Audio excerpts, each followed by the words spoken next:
Alexa kembali ke sisi Ayu Gani, dan terus mendengarkan musik yang menghibur. Tubuh tegangnya perlahan-lahan rileks.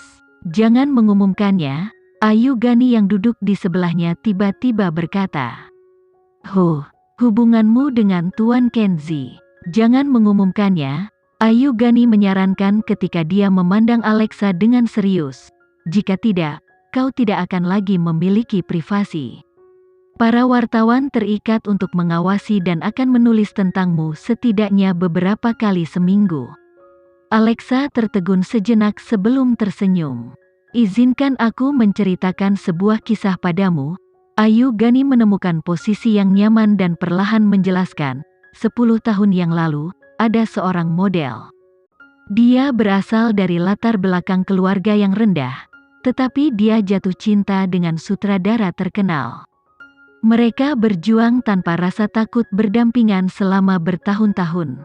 Ketika model wanita akhirnya menjadi supermodel, mereka memutuskan untuk mengumumkan hubungan mereka. Pada akhirnya, mereka hidup bersama dan menikah. Namun, tidak lama kemudian, media mulai melaporkan bahwa sutradara itu adalah seorang impoten.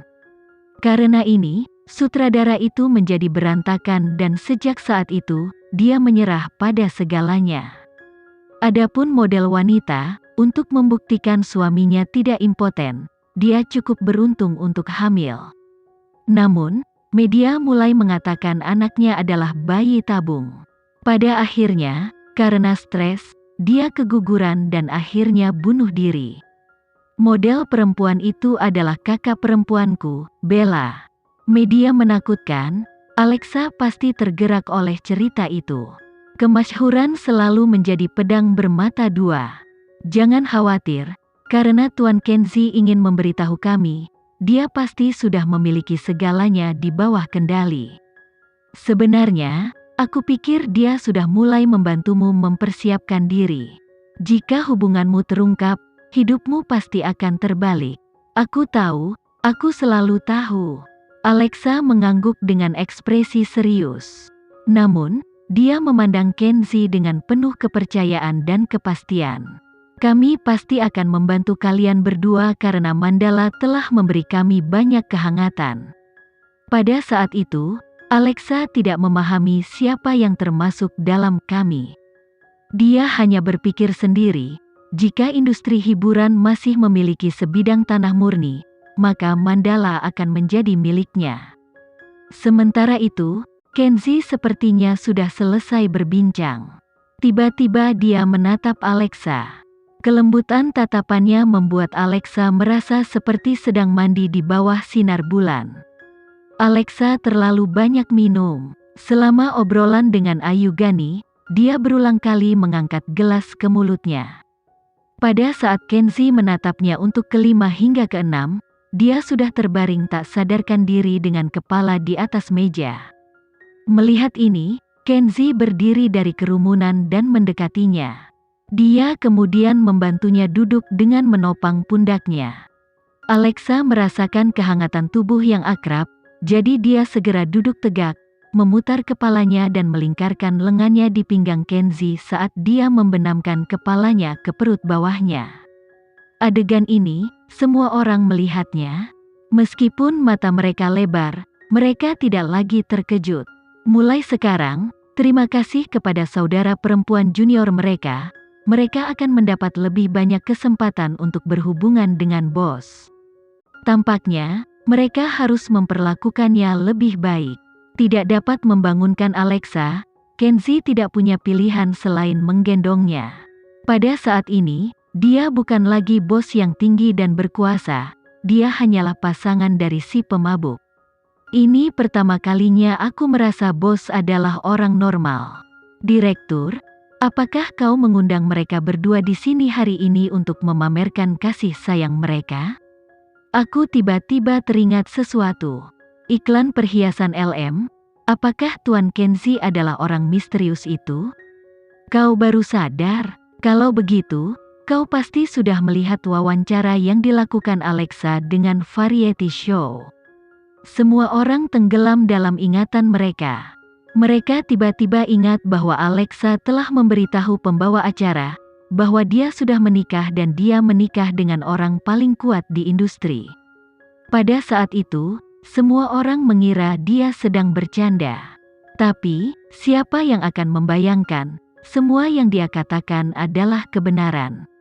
Namun, meskipun mereka tahu yang sebenarnya, mereka masih tidak menyangkal kerja keras Alexa. Dia sudah sangat menderita, namun dia tidak pernah membuat Kenzie keluar di tempat dan menyelesaikan masalah baginya. Ini adalah bukti bahwa dia bergantung pada kemampuannya sendiri.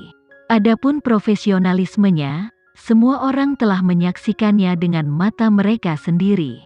Yang terpenting, setiap dari mereka telah menandatangani perjanjian kerahasiaan dengan Mandala. Bahkan jika mereka tahu informasi orang dalam, mereka tidak bisa mengungkapkannya kepada dunia luar. Jika itu masalah yang berkaitan dengan diri mereka sendiri, Jennifer akan menanganinya untuk mereka.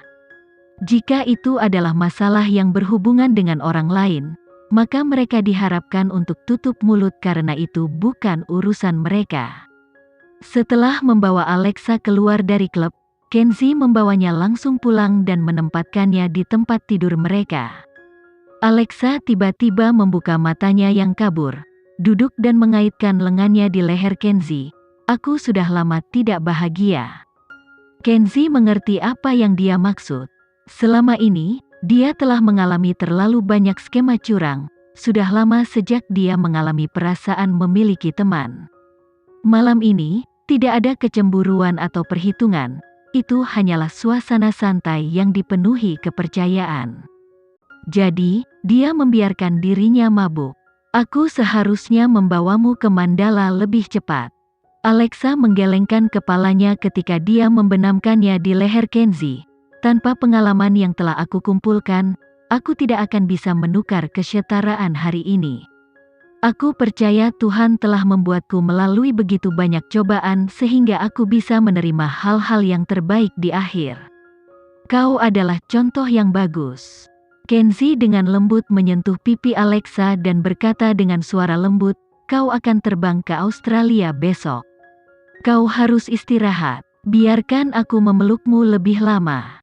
Aku tidak akan bisa melihatmu selama beberapa hari. Kenzie tetap diam saat dia mengizinkannya memeluknya.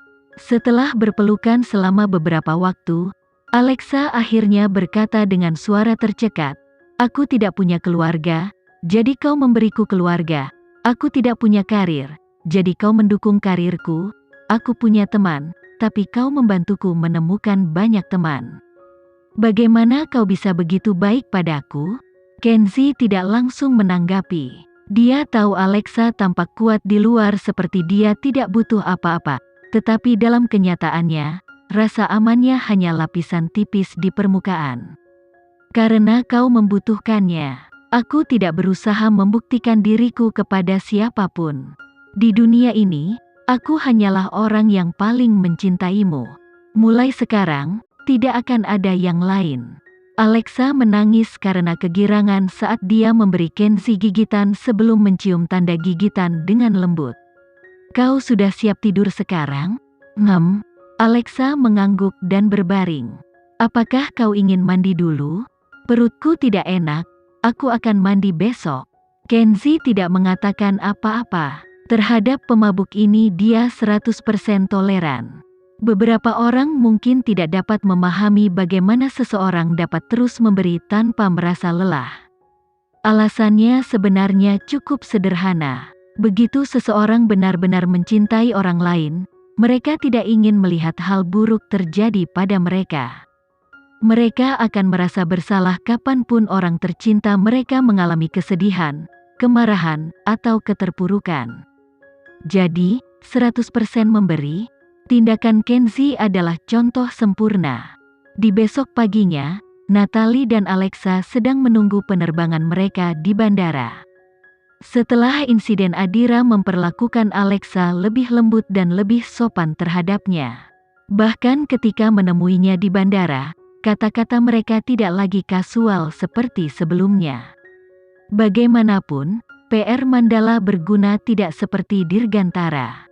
Setelah berurusan dengan para reporter, Alexa duduk di ruang tunggu, memegangi kepalanya dengan tidak nyaman. Melihat ini, Natalie memberinya obat dan segelas air hangat. Siapa yang menyuruhmu minum begitu banyak tadi malam? Apakah kau tahu betapa khawatirnya, Tuan? Tapi, fakta bahwa kau mengalami mabuk berarti kau akhirnya kembali seperti semula.